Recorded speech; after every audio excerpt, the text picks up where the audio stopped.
Hey, welcome back to the Personality Hacker Podcast. My name is Joel Markwitt. And I'm Antonia Dodge. Today we have invited our good friend, and relationship expert, Bruce Muzik, back onto the podcast. Hi, Bruce. How are you? Hey, I'm good. It's good to be here again. Awesome. If you remember, Bruce runs a website called loveatfirstfight.com. He works with couples in relationship. I first met Bruce at a TEDx event back in 2011 where he gave a talk. I was in the studio audience, and now this talk has been downloaded over 2 million times. It's a great talk to go check out on YouTube if you can Google his name and find it there. It's an amazing talk. And Bruce is just a good guy. We thought he's got some great concepts. He works with couples in relationships and helping them live the best life they can together from a personal growth standpoint. So we were talking offline, Bruce, and the reason why we're doing this podcast is you were telling us about a great tool set you use in your practice working with couples that we thought would be an amazing tool set to give to the Personality Hacker listeners, and we want you to talk about that today. It's called attachment theory, and you use this all the time in your practice, right? Mm-hmm. All the time. So give us a lowdown, man. What is attachment theory, and how can we apply it to relationships? What are we talking about when we talk about this, and what's it used for? Okay, so here's the skinny. Attachment theory is a really practical, easy theory to understand. It started out with a study of how children connected with their parents and how to create a secure bond between mother and child. And for about 20 years, the attachment research is just focused on that. Until one day, a couple of researchers realized, hold on, we're seeing the same patterns between mother and children in couples, in adult relationships. And what they discovered is that the same principles transfer. And so what attachment theory, I think the easiest way to begin to understand attachment theory is to explain some of the high-level concepts. Okay. So the first concept I want to introduce you to is this idea that you can be securely attached or insecurely attached to your mate. And as I'm talking about mate, you can also think mother and child. If you're a parent listening to this and you have a child, think of being securely attached to your child or insecurely attached to your child. So people who are securely attached in relationships, the theory goes, grew up in families where there was comfort. When things went wrong, mom and dad picked you up, they rocked you, they told you, here, baby, everything's going to be fine. It's all okay. And you stopped crying, and then they eventually put you down, and you felt better, and you went off about your day, and everything was good. And what really distinguishes people who have a secure attachment style is that they're comfortable depending on other people, and they're comfortable having other people depend on them. They're also comfortable providing comfort and support to others, and they're comfortable having others provide comfort and support for them. In fact, they seek comfort and support from others. So they're the opposite of the person who's like, I don't need anybody. I do everything on my own. I'm fiercely independent. They're the opposite of that. We call these people securely connected because they're able to stay connected in relationship when things go tough, and they reach for their partner in a romantic relationship to support them. And this was learnt when they were children because as a child, you don't have any ability to regulate your emotions. So just think about it. You're a little baby. Up until about 2 years of age, you don't even know that you're not your mother. You think you are your mother. And when you feel bad, you can't stop yourself feeling bad. It's not like you can just talk yourself into feeling better because you just don't have the cognitive ability. You rely on your parents to regulate your emotional state. So only mom and dad can make you feel better when you're feeling upset. So the first thing you'll do is you'll run to mommy, put your hands in the air to be picked up. Mommy, pick me up. And mommy will hopefully pick you up, soothe you, and comfort you, and she'll make everything okay. And if you were lucky, you were one of probably about 50% of the population who had a secure parents who parented you in the secure style. You grew up to be secure in relationships. Your relationships pretty much go easily for you. You probably have had long-term relationships most of your life. You may still be in the same relationship you've been with for a long time. You're happy. You don't fight too much with your partner. When you do fight, you resolve things. You depend on each other. You're a great team. And you look at these people who tend to have relationship problems and fight all the time as if they're like God, why do they do that? Like, that's so dumb. Because you're just naturally secure. I wasn't gifted with that kind of upbringing, and I'm definitely not naturally secure. And this is what led me down so many relationship struggles and ultimately to discovering attachment theory. So the other half of attachment theory is what we're going to call insecurely connected attachment style. So the rest of the world, the other 50% approximately of the population, are what we call insecurely attached. And what that means is that they're not comfortable depending on their partner. They're not comfortable being dependent on.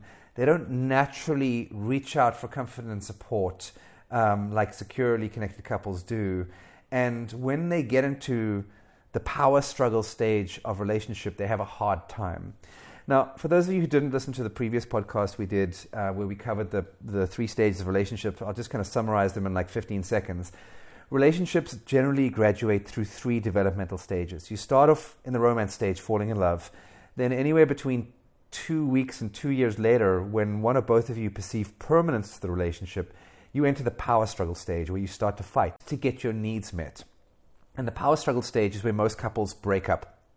And if you're really lucky, or if you're securely attached, you'll make it through the power struggle stage into the mature love stage, which is the 3rd developmental stage. But for most couples, they end up fighting.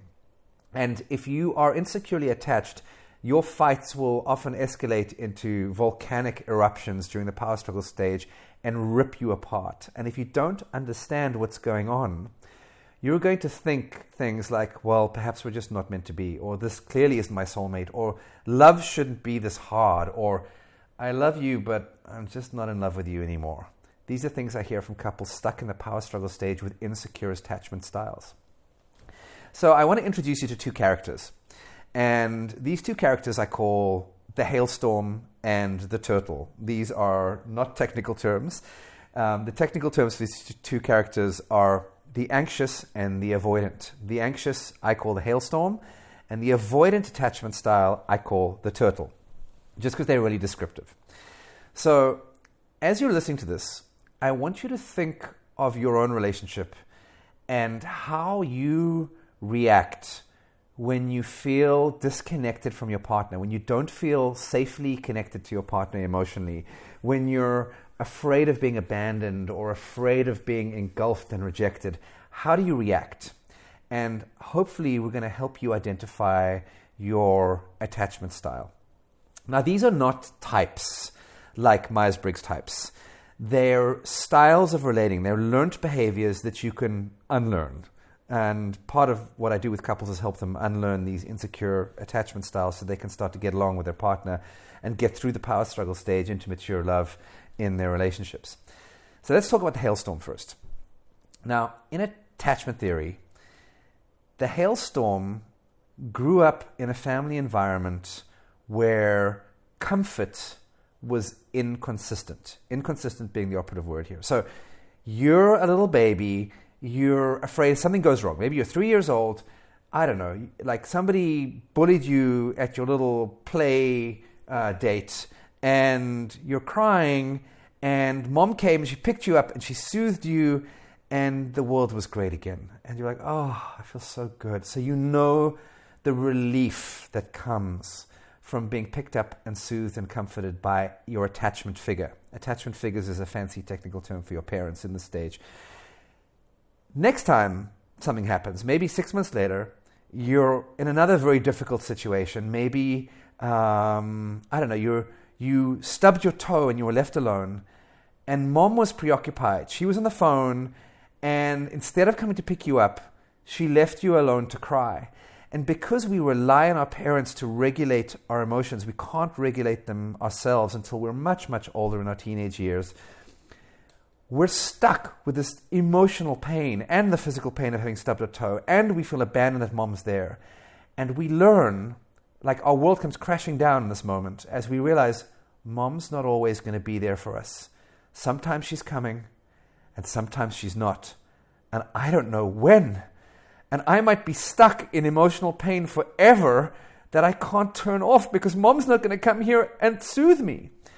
And so we become hyper vigilant of monitoring mom's emotional responsiveness and physical proximity. So we monitor how close mom is physically, literally, like we're following her around. An insecurely attached child who is of the hailstorm variety, who's anxious, is going to follow mom around, making sure mom doesn't disappear. If they haven't seen mom for 5 minutes, they'll go peeking around the corner just to make sure mom's still there, just so that they know they're safe. They'll also monitor mom's emotional responsiveness because mom has proven in the past to not respond 100% of the time. So she may not be responsive when we need her, so we're going to track, like it's almost like a radar ping we put out. So we start to bid, and we might provoke mom if she doesn't respond. We'll do little things like, hey, mommy, look what I just made. Look at the painting I made. And if mom doesn't go, wow, that's beautiful, honey, we might panic. If mom just ignores you because she's on the phone or something, it's just, leave me alone. We might end up throwing a tantrum to test mom's responsiveness. And we are preoccupied with feeling safe because we're terrified in a moment of need we will be abandoned by our primary attachment figure.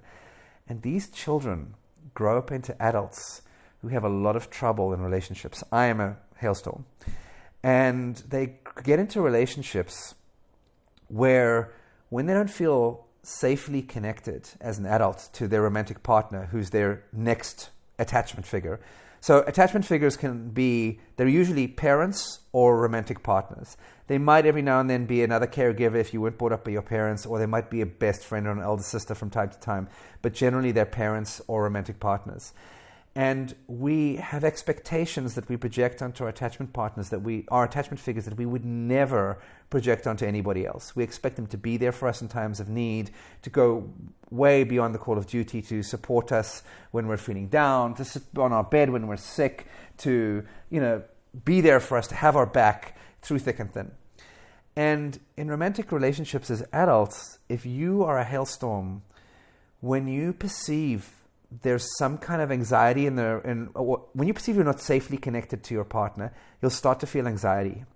And instead of going to your partner, honey, I'm feeling anxious about A, B, and C, I noticed that like a text message showed up on your phone and like it's from a girl and I don't know who that girl is. Can you just reassure me that it's nothing to worry about? That's what somebody who was secure would do if they saw like a text message from a strange girl on their husband's phone. A hailstorm might go, what the hell? Who's that on your phone? So hailstorms get angry and aggressive. It's almost as if they were so angry that mom and dad didn't come and comfort them when they were children, that they lash out when they feel unsafe. And they often become critical, demanding, clingy, and needy when they feel threatened in their emotional relationship, in their connection to their partner. And they're characterized by an attempt to indirectly get their needs for reassurance met. I'll say that again. If you're a hailstorm, you don't speak straight to your partner when you're threatened. You indirectly try to get your needs met. So you might get critical, you might get angry, you might try and make your partner jealous. You might pretend you don't need them by like ignoring them, talking to the phone, pretending you're on the phone when you're not. You will manipulate. You will count the number of times that your partner says, I love you, versus the number of times you say, I love you. You will keep score of the number of times that they initiated reconciliation after a fight versus you initiated reconciliation. And all these kinds of indirect attempts to get your needs met are called protest behavior. That's the technical term for it in attachment theory. Hailstorms protest, or to use the technical term, anxiously attached people protest. And of course, these protests or these indirect attempts to get your needs met actually end up doing the opposite. They push your partner away and almost encourage your worst fear actually happening. So instead of getting the reassurance you want, your partner goes, you crazy bitch, just leave me alone, will you? Like, my God, it's my daughter, or something like that on the phone. So that's the hailstorm type. And I know, I have a tendency when you guys interview me to just kind of like go flat out, and I really wanted this to be a conversation with you. Do you guys have any questions about hailstorms at this point? No, I kind of like the fact you're getting straight to the data. someone that's listening is going to be fascinating, and you're answering things I would be asking you anyway. But basically what you're saying is the hailstorm is creating a self-fulfilling prophecy for themselves. The panic of what's going to happen is what ends up happening because of their behavior. They're actually driving the person away. Exactly. And their fundamental core fear is abandonment. They're terrified they're going to be abandoned by their partner. And when they feel this way, they get clingy. Like they're almost like the child who won't let go of mom's leg as mom has to go to work.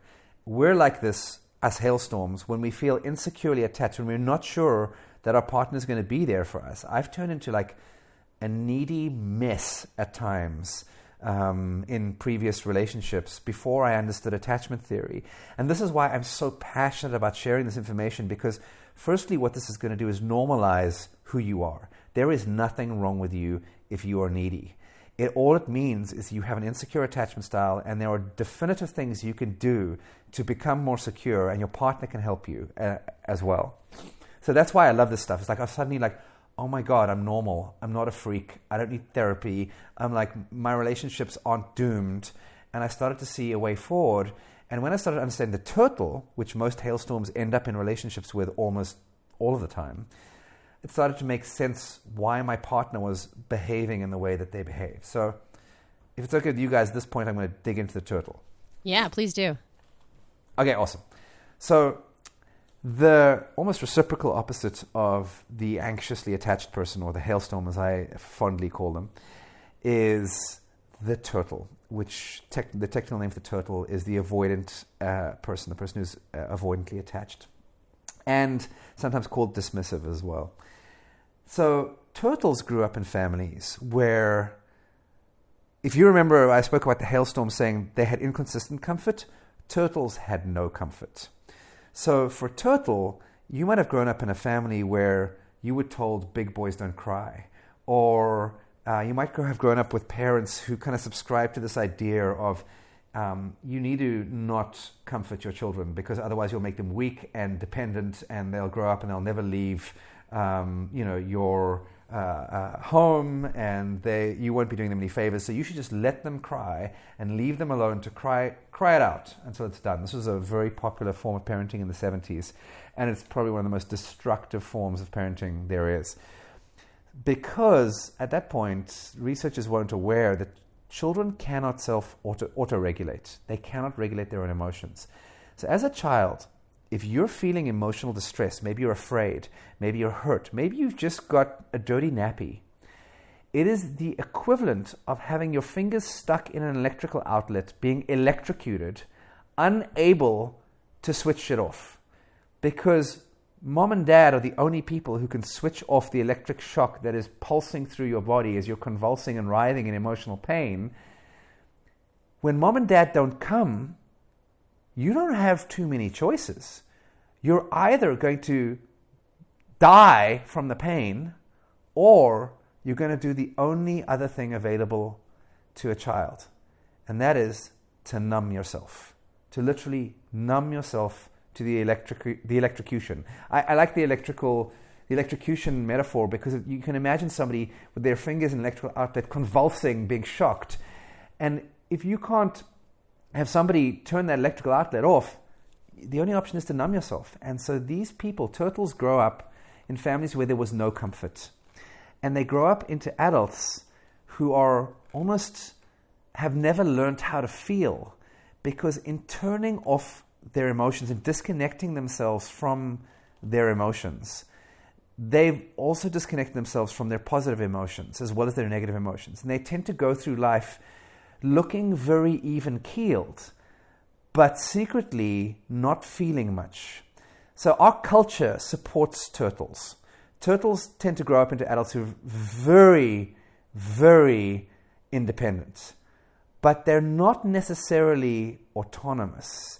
They're not independent because they've got their shit together and they're so good at what they do and they don't need each other. They don't need anybody. Their independence is actually a weakness. It's a character flaw, because it's not that they don't need anybody, it's that they can't need anybody. They're incapable of depending on others. So people who grow up into the turtle archetype have never learnt to allow people to be dependent on them and to be dependent on others. They've never learned to comfort other people or be comforted, because as a child, they were never comforted. They never learned that it was safe to depend on their parents because their parents weren't there for them. Their parents failed miserably. And so they grow up into these adults who are actually crippled in one way from being emotionally close to other human beings. And they keep other human beings at arm's length, never allowing them too close, because they're terrified that if they allow somebody too close, what will happen is their emotions will get turned back on again and nobody will come to turn them off, particularly the bad ones. So if you're in a relationship, or if you are a turtle, or you're in a relationship with a turtle, you'll notice that when you start to feel disconnected from each other and you're fighting, your turtle partner retreats. They shut down emotionally and they withdraw, and they don't want to talk about it, and they probably need lots of time alone until their attachment system, that natural part of our brain that monitors our partner's physical proximity and emotional availability, comes back online again. When turtles get into conflict, they literally shut down their heart and retreat. And so they're actually almost incapable of empathy in this particular state when they're shut down. And it's only when they have some alone time that their heart almost gets reconnected with their brain, and they're able to feel the longing and the desire to reunite with their partner, and they take a step out of the shell and come forward again. But of course, this retreating triggers the hailstorm's worst fear, which was abandonment, remember? So as the turtle retreats into their shell, the hailstorm's terrified. It reminds them of being abandoned by their parents as a child. And they start protesting and get critical and demanding, which pushes the turtle further and further into their shell, which makes the hailstorm even more afraid, and round you go in this vicious cycle. And before you know it, the two of them have broken up, or they're sleeping in separate bedrooms, or slamming doors, and it's an absolute disaster. And unfortunately, it seems like these two archetypes are drawn to each other like opposite poles of a magnet, because I would say 95% of my couples that I work with at loveatfirstfight.com are a hailstorm and a turtle couple. And whereas the hailstorm's worst fear is abandonment, the turtle's worst fear is rejection. They secretly grew up believing that something might be wrong with them, that they were flawed. I mean, why else would nobody come and comfort them? Why else would they just be left on their own? They must be flawed in some way, particularly when it comes to relationships. And what they've learned through experience in their life is that most of their relationships end in the same way. And so before things get too close and intimate, they withdraw, they break up with their partner, they say something like, I love you, but I'm no longer in love with you. And they retreat and disappear, and they're off to the next one. And what they're terrified of at their core is that somebody will need them and they won't know what to do, and they'll be discovered and found out for being flawed. And if they let their hailstorm partner too close, that their hailstorm partner will realize that they are flawed and reject them.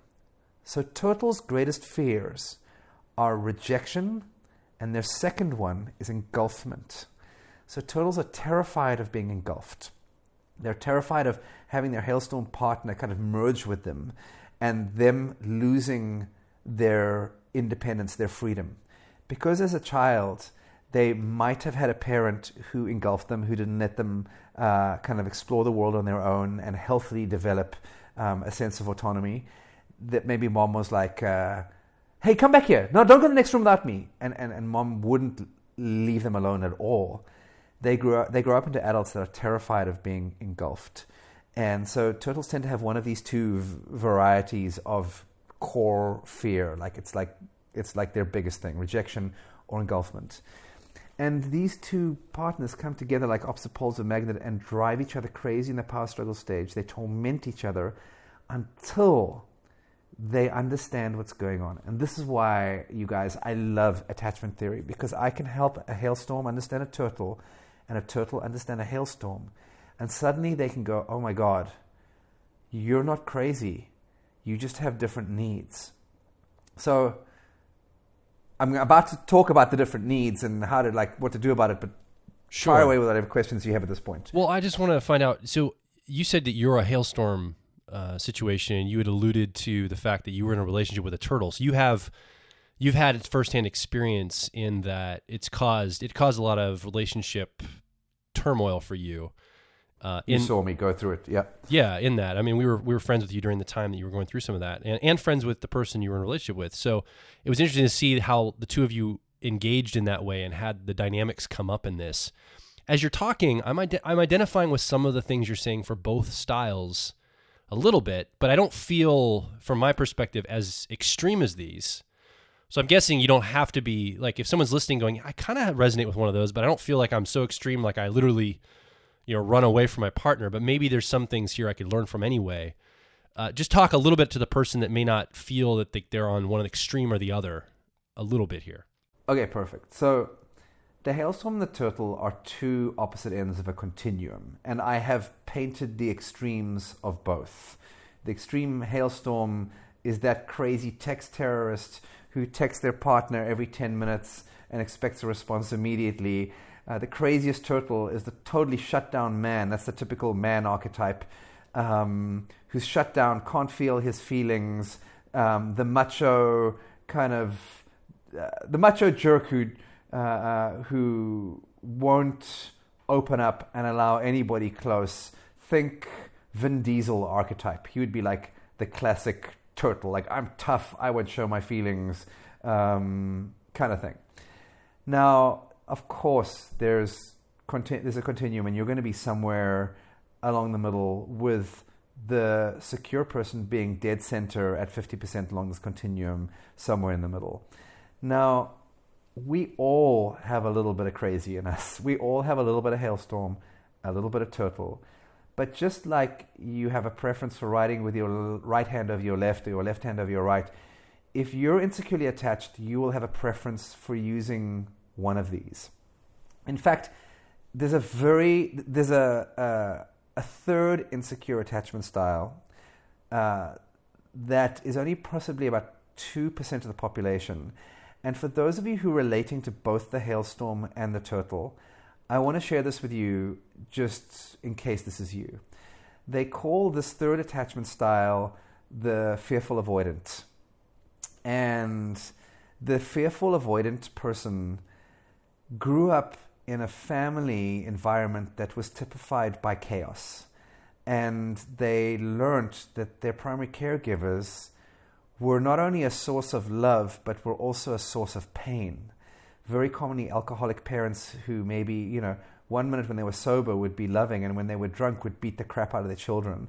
Or if you grew up in having abuse of any kind, whether it was sexual abuse, physical abuse, emotional abuse, you may have grown up in a fearful avoidant attachment style, or grown up to develop a fearful avoidant attachment style where you crave intimacy, but you're terrified of it at the same time, because you learned that love is followed by a swift slap. Or if you were sexually abused by a parent, love is followed by abuse. And you grow up in this chaotic environment where your parents are so unstable. They provide some love and comfort, but they also provide abuse. And so you're scared of the people whose job it is to look after you. And you never know what's going to come next, because they were so unpredictable. They could do anything at any moment. You grow up fearful and avoidant. And these people struggle the most in relationships, more than hailstorms, more than turtles. Because generally when things go wrong, they lash out at their partner and then they disappear. They do a little bit of both. And the best thing you can do if you know you're a fearful avoidant, if you resonate with having a chaotic childhood, is go find a great attachment therapist and go do a couple of sessions of therapy with them. The place to go to find a great attachment therapist is a place called IceEFT.com, IceEFT.com, and go click on the link there that says find a therapist. They've got a worldwide directory of attachment therapists. Interview your therapist to make sure they're an expert in dealing with fearful avoidant types, and go and heal what you need to heal in therapy. My guess is that we as people have a proclivity to one of these three, and I know that last one you mentioned is very low represented population-wise, but I'm guessing there's, and you're probably going to get to this too, there's the healthier expression of these. Just like anything in life, you might have, you have a proclivity to being the hailstorm, the crazy person that's checking all this, but there's a healthier way to channel that energy so it doesn't show up in a negative way. I'm guessing that is where you're going next, right? So that's the secure type. And that's exactly what I teach hailstorms and turtles to do, is how to express their needs in a healthy way that will inspire their partner to meet that need. So there's been a lot of research on secure couples, and that's why I wanted to say at the beginning that these are not types. They are learned behaviors. They're almost like habits that we've developed, and it's so easy to unlearn them when you understand what's going on and you understand how to become secure.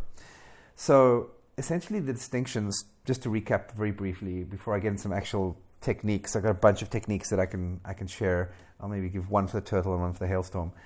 But the distinction that defines a secure person is that secure people are comfortable being dependent, whereas insecure people are not comfortable being dependent or being depended on.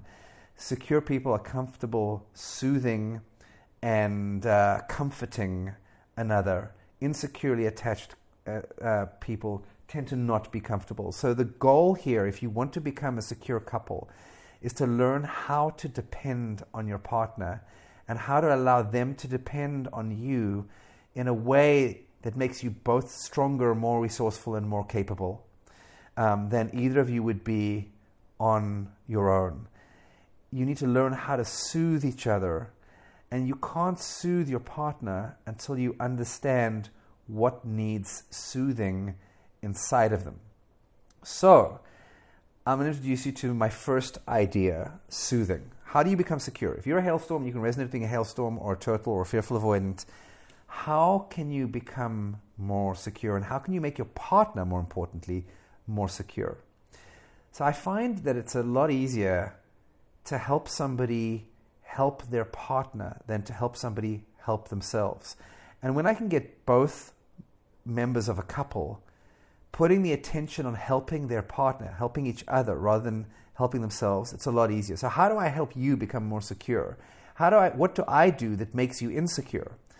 So the first thing you might want to do is create an inventory of what are the things that go on in your relationship that have you feel insecure. What needs to happen in order for you to go into primal anxiety, panic, if you're a hailstorm, or retreating into your shell? I call these things broken toes. And I call them broken toes because you could think of a relationship like a partner dance. One of the things I'm passionate about, you guys know, I live down here in the Dominican Republic.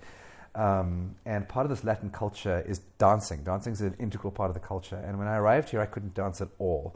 So I started to take salsa lessons. And I discovered that salsa dancing is a beautiful metaphor for masculine and feminine in relationship. One partner leads, the other one follows.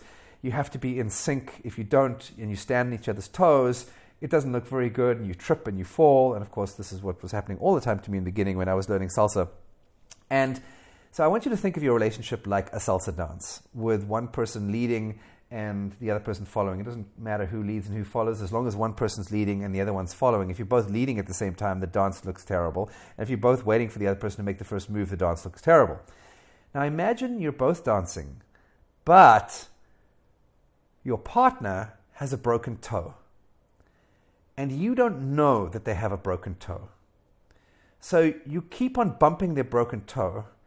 And every time you bump their broken toe, they go, "Jesus, what the hell? Why did you do that?" And you're like, "What? I didn't do anything. I was just dancing with you.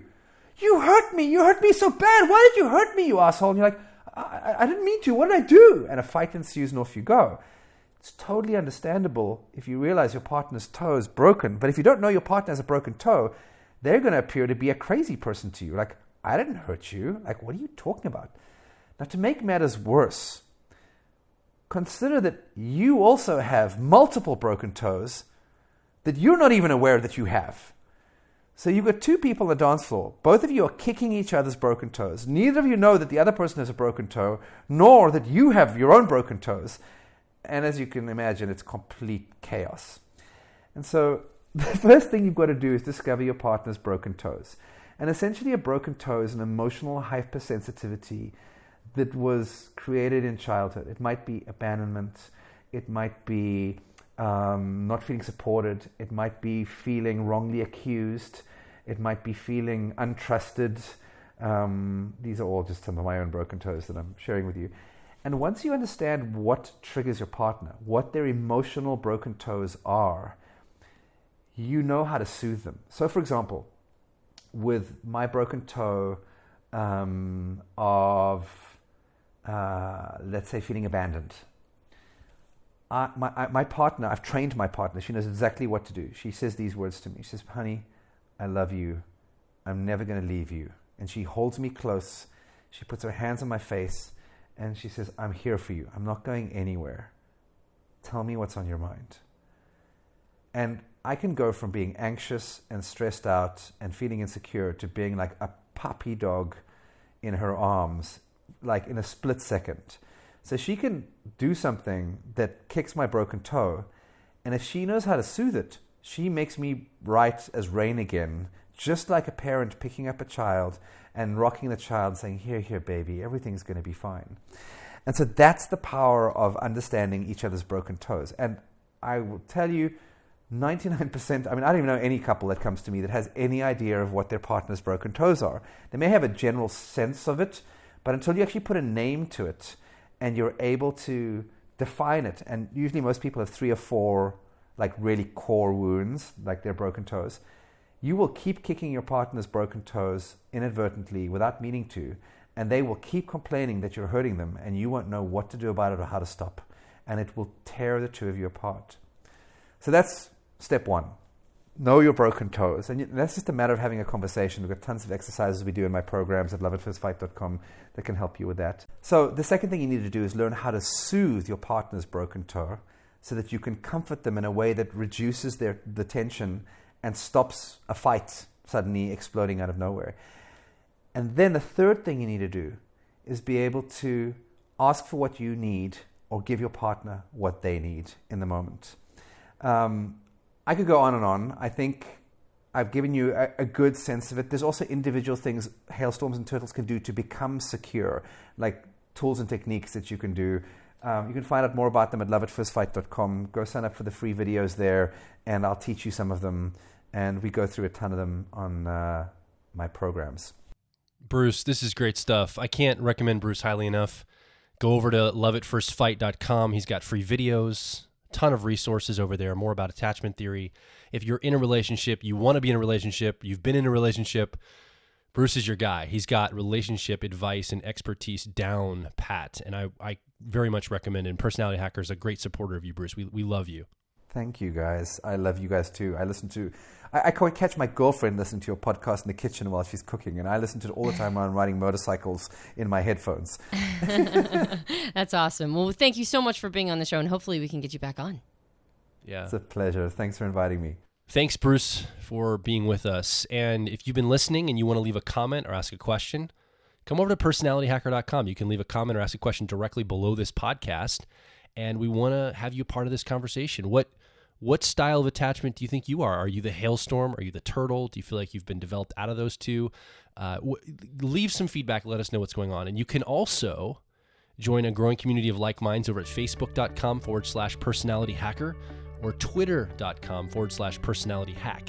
If you like what you hear, you can subscribe to us on iTunes and various Android platforms. And if you are feeling particularly giving, if you would leave us a rating and review on iTunes, that helps us out a lot. My name is Joel Mark Witt. And I'm Antonia Dodge. Can't wait to have you join us on the next Personality Hacker podcast.